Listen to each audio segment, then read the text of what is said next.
Halo guys, jumpa lagi sama Ricardo di sini. Kali ini kita akan bahas soal basic SNR, oke?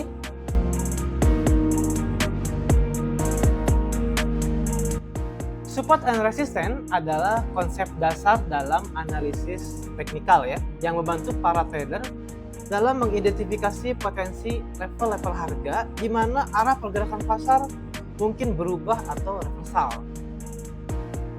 Jika kita gambarkan struktur support dan resisten dengan sekumpulan candle yang membentuk sebuah struktur ya,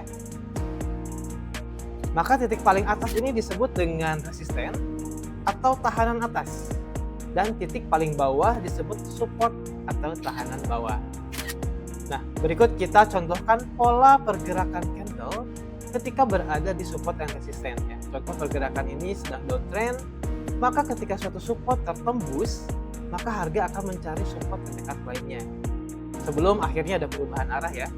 Nah, begitu pula dalam kondisi market sedang uptrend, ketika suatu resisten tertembus, maka akan mencari resisten terdekat lainnya searah dengan trennya ya, sampai akhirnya terjadi perubahan arah atau terjadi reversal. Nah, dalam hal ini ketika suatu resisten terbreakout, maka resisten tersebut akan berubah fungsinya menjadi support. Maka disebut dengan istilah resistance become support atau RBS ya. Nah, kita lihat contoh lagi di market dalam kondisi downtrend.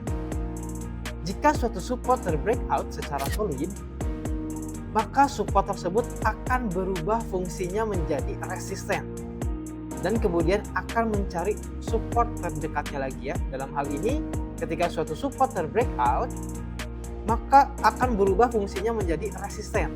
Maka disebut dengan istilah support become resistant atau SBR ya. Oke, sekarang kita lihat contoh real di market gold ya. Nah, pertama kita tandai beberapa level support and resistance-nya. Di sini saya menggunakan time frame H4 ya. Kalian bisa menggunakan time frame di atas H4 juga nggak masalah. Nah, dari sini kita bisa lihat pergerakan harga ketika berhasil menembus level resisten. Maka resisten tersebut ketika sudah terbreakout akan berubah fungsi menjadi support. Nah, seperti ini ya. Begitupun seterusnya sampai akhirnya ada titik reversal. Sekarang kita lihat lagi contoh market gold ketika sedang sideways atau belum menentukan arah pergerakan dalam market. Di sini terbentuk sebuah struktur sideways, terdapat resisten dan supportnya, dan harga menembus level resisten atau breakout secara solid di sini ya.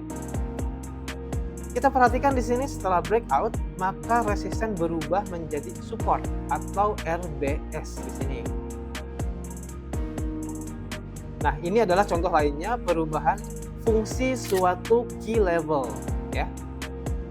Kita lihat ada support dan resisten yang terbentuk dari pergerakan suatu harga. Nah, ketika support berhasil terbreakout, maka akan berubah fungsi menjadi resisten atau support become resistant atau lebih dikenal dengan SBR. Oke guys, demikian video untuk basic SNR. Mudah-mudahan bermanfaat. Oke, see you on another video.